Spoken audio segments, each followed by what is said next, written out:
এইবাৰ কাতি বিহুৰ লগতে ধনতেৰাছো পৰিছে যিহেতু সেইকাৰণে আহিলোঁ অকণমান বজাৰ কৰিবলৈ বুলি। লাষ্ট মিনি ব্লগটোততো আপোনালোক সকলোৱে চালে উৰুকাৰ দিনা কেনেকৈ প্ৰস্তুতি চলাইছিলোঁ।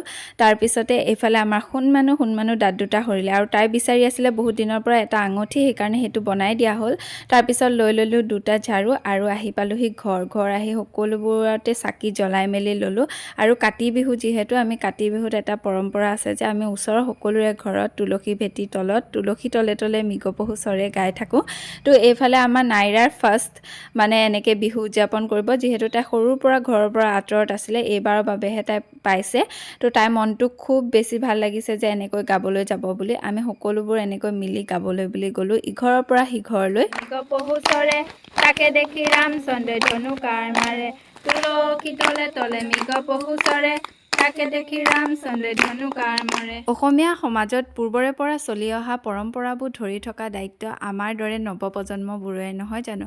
যেনেকৈ বহাগ বিহুৰ উদ্দেশ্য আছে, মাঘ বিহুৰ উদ্দেশ্য আছে, ঠিক তেনেকৈ কাতি বিহুৰো উদ্দেশ্য আছে। যিহেতু কাতি বিহু খেতিয়কসকলৰ বাবে বহুত বেছি মহত্বপূৰ্ণ হয়। কাতি বিহুক কঙালী বিহু বুলিও কোৱা হয়, কিয়নো ভঁৰালত থকা ধান চাউল প্ৰায় কমি আহে আৰু নতুনকৈ পথাৰত যিবোৰ শস্য হৈছে সেই শস্য যাতে ভাল হয় তাৰ বাবে প্ৰাৰ্থনা কৰা হয়।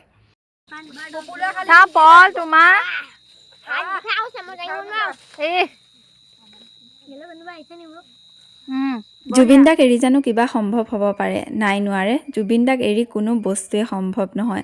তুলসী তলত আজি বেলেগ এটা পৰিস্থিতি। আগতে যদি গাইছিলোঁ মাথো তুলসী তলে তলে মৃগ পহু চৰে, কিন্তু এতিয়া আমি গাই ৰৈছোঁ মায়াবিনী ৰাতিৰ বুকুত।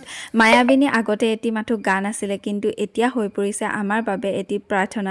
এই সৰু সৰু ল'ৰা ছোৱালীকেইটাৰ মুখত মাথো এটাই চিঞৰ, জয় জুবিন দা, জয় জুবিন দা। সঁচাকৈ জুবিন দা অমৰ হওক।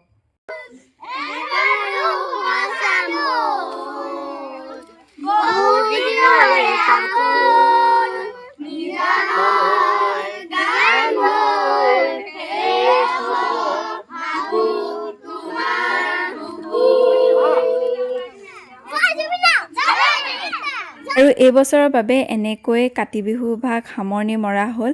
আপোনালোক সকলোৱে কমেণ্টত #জাষ্টিছ ফৰ জুবিন গাৰ্গ লিখিবলৈ একদমেই নাপাহৰিব। আৰু আমাৰ মৰমৰ জুবিন দাৰ বাবে জয় জুবিন দা।